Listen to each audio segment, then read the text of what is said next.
So I was listening to the Soundtrack Show, which is a podcast I very highly recommend, and I came across this little detail which struck me as very interesting. So I thought I'd try and recreate this on the piano. Okay, so I'm gonna play a piece of music. You'll know what it is in like the first 5 notes, so here we go.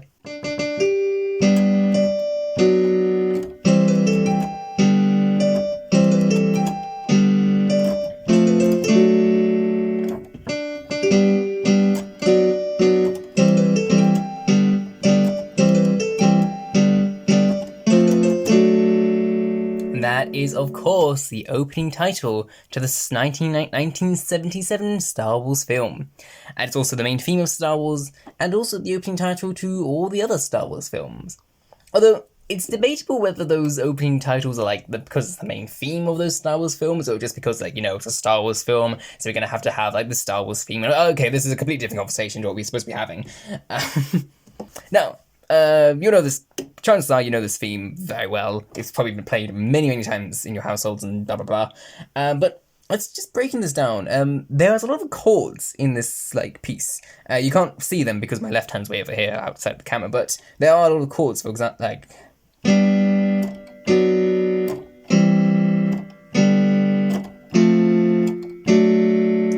And chords are a very powerful tool. They shape the overall tone of a melody. They can control how you feel about a piece of music. So I'm gonna play this piece again, but I'm not gonna use my left hand.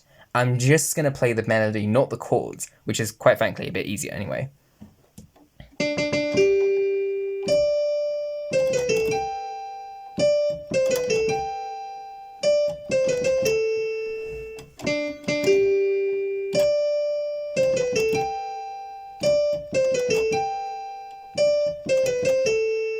Okay, it's interesting. It's still a very light-hearted piece of music, but it doesn't feel quite as celebratory. Yeah, let's focus on the ending a bit more. There's something a bit odd about this.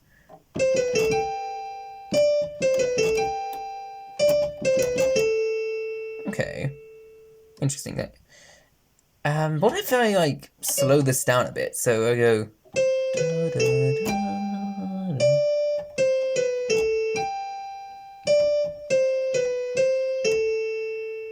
Okay, now that was interesting. These last 4 notes, they gave a very different feeling to what the overall piece gave. It's the same notes, by the way, the same last 4 notes of the tune. But it's just, if I slow it down, it sounds very ominous. In fact, they sound a lot like... Okay, now that's interesting. So the last 4 notes of the Star Wars theme are also the first 4 notes of this other piece of music.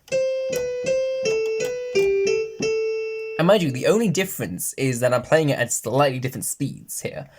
Okay, so what is this mysterious other piece of music to which Star Wars seems to be referencing? And why does it sound so scary?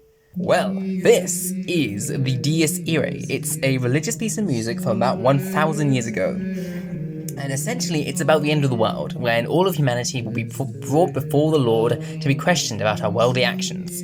Okay, but what does it have to do with Star Wars? Well, during the Romantic era of music, which is around the early 19th century, a lot of composers would reference the Dies Irae as a sort of less because of the religious aspects and more just as a token for death, destruction, and also maybe the supernatural. And if you listen to the Romantic era music, you quickly realize that film scores are very heavily influenced by the Romantic era music. So they inherited this sort of habit of referencing Dies Irae.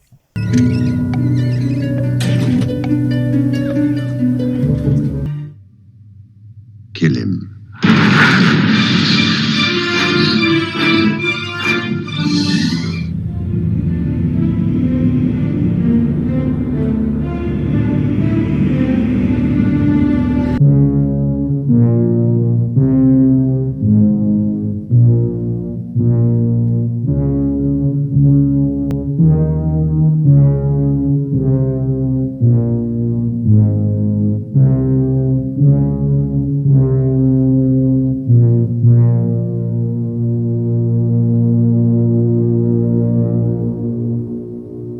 And it works quite well in my opinion. It very effectively tells the audience to be scared, or to pay attention because something serious is happening, something existential is going on, or there's something lurking around the corner waiting to get our characters.